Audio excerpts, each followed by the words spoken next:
Ayos! Welcome back sa Adams Pilipinas TV, kung saan nagre-review tayo ng mga keyboard, gitara, ukulele, electric guitar, at kung ano-ano pang instrumento mula sa Davies at sa Global. So ngayon ay nandito na naman tayo sa panibagong review. Bali nagpadala si Davies ng bago niyang keyboard, wala pa ata itong isang buwan.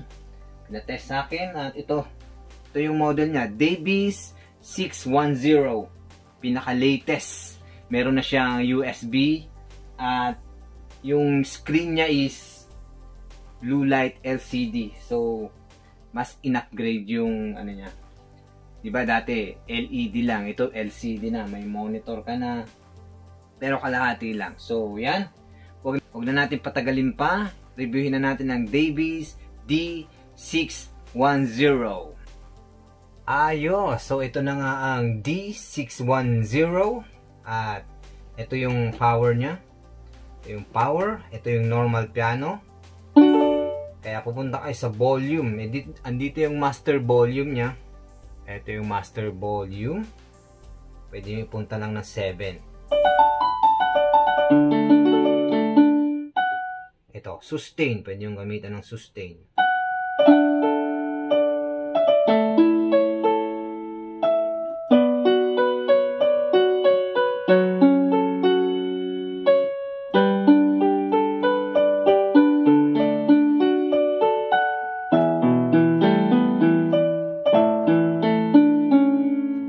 Ayos, ang ganda rin ng tunog, grabe. USB. So, isasaksak mo sa likod yung USB. Yan, kung may MP3 kayo na USB, yan, pwede yung magamit to. Sasaksak nyo lang sa likuran.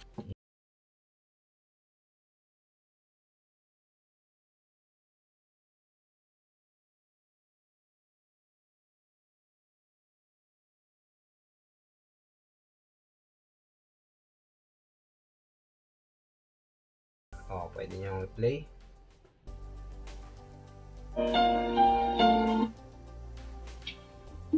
Ito yung forward, pwede yung ma-manage.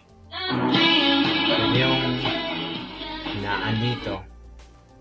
Ito lang yung stop. Tapos yan, mag-proceed na tayo. Ito, meron siyang 255 na tunog. So, ayan, subukan natin yung mga chorus piano.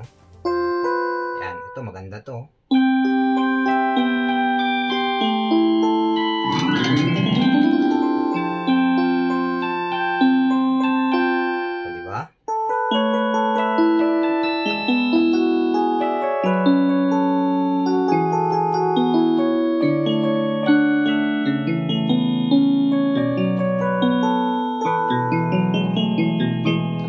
Ayos, pang banda na oh.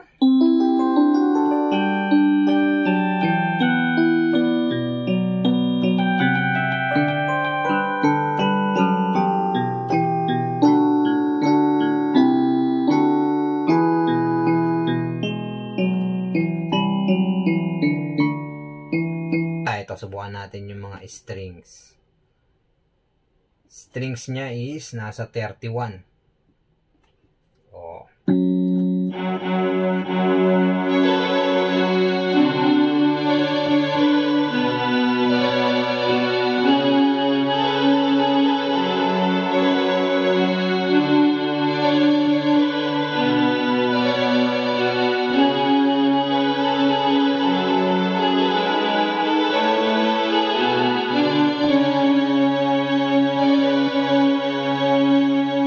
Diba? Pang banda na.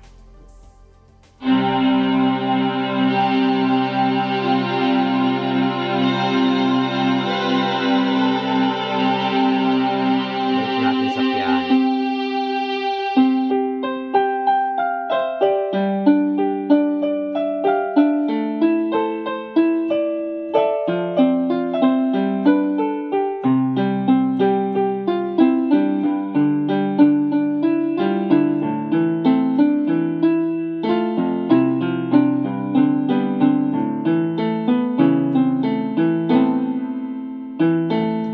Tapos, subukan natin lagyan ng background. Ayan. Pindutin nyo lang yung start para magkaroon kayo ng rhythm. Pindutin nyo itong rhythm. Pwede kayong mamili. Sample. Ito Ito na yun, nakaset up na. Ulitin natin. Ito, tandaan nyo to, start. Tapos, pipili kayo ng rhythm. Magagamit itong number na to pag pinindot nyo yung rhythm. Yan, 83. O, tapos punta kayo sa tempo. Gawin nyo lang nasa 133. Yan. Tapos, tones is 25. Yan.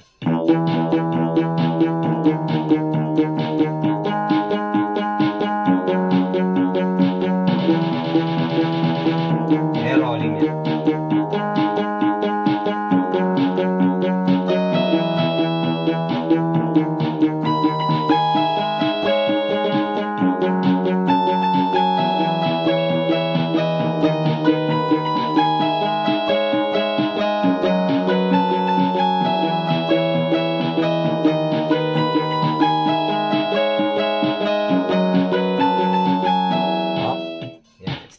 Ba, makapiright na naman. So, yun.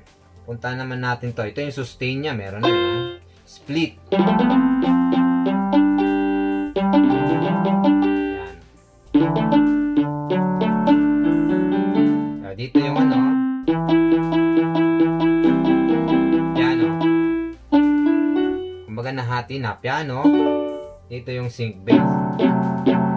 Pwede yung iba-ibahin.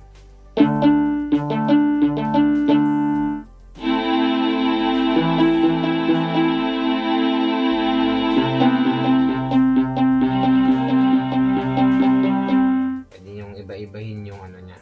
So, yan. Kung buburahin nyo, is off nyo lang yung split. Tapos, balik kayo sa piano.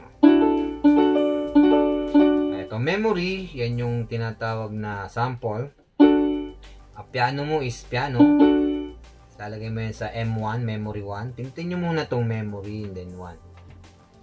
Pag pinindot nyo yan, piano na yan. Ito, ibang tunog na naman. Sample dito is sa M2 mo, is save mo yung chorus piano 002. Isi-save mo ngayon. Pindutin mo muna yung memory. Yan yan. Piano. Pag save, yan na. Isang pindot mo lang. Yan na yung chorus piano. Tapos M3. Ano yung M3 mo? Pwede mong gawin niyang string. Pindutin mo 31. Save mo ulit. Yan. Hanggat hindi mo iniiba yan,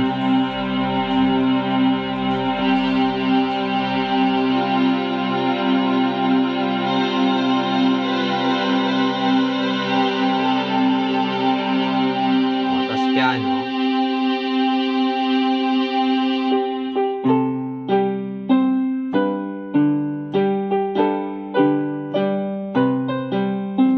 Ganon. Diba? Hindi ka nalalayo. Piano. Yan.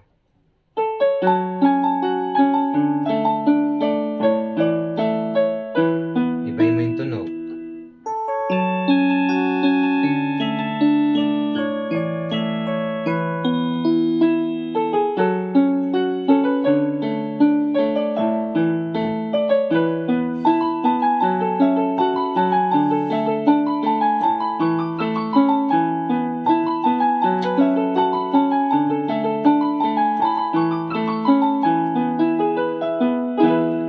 Ayos yan, may transpose na rin, oh.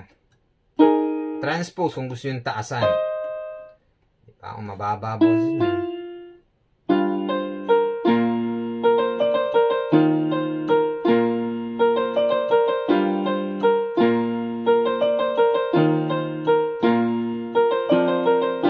Oh, baka makapiright. Okay. Oh, ito yung demo song niya. Demo song. Maganda yung demo song, oh.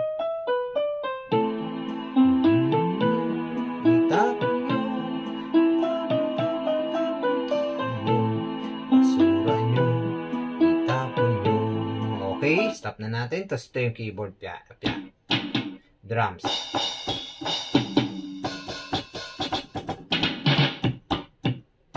Snare. Snare.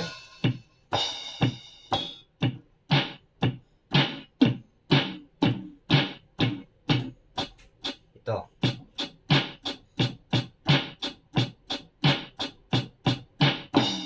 Ito yung cymbals.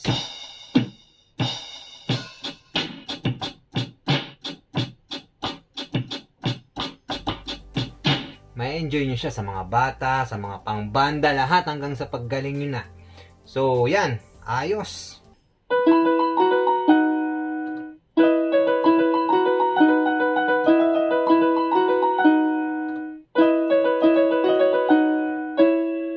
Okay.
Ayos, at dyan po nagtatapos ang review natin sa D610, 610 at available na yan sa Shopee ko at sa FB page. Kung Metro Manila kayo, sa FB page na lang, diba? Okay?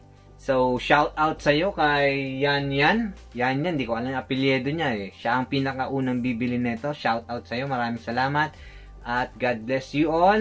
Sunod, abangan niyo yung mga susunod pang demo ko ng keyboard tsaka mga effects. Meron akong mga effects ngayon, no? Hindi ko pa nare-review, tinatry ko pa lang. Ito, napakaganda nito. Abangan nyo to, abangan nyo.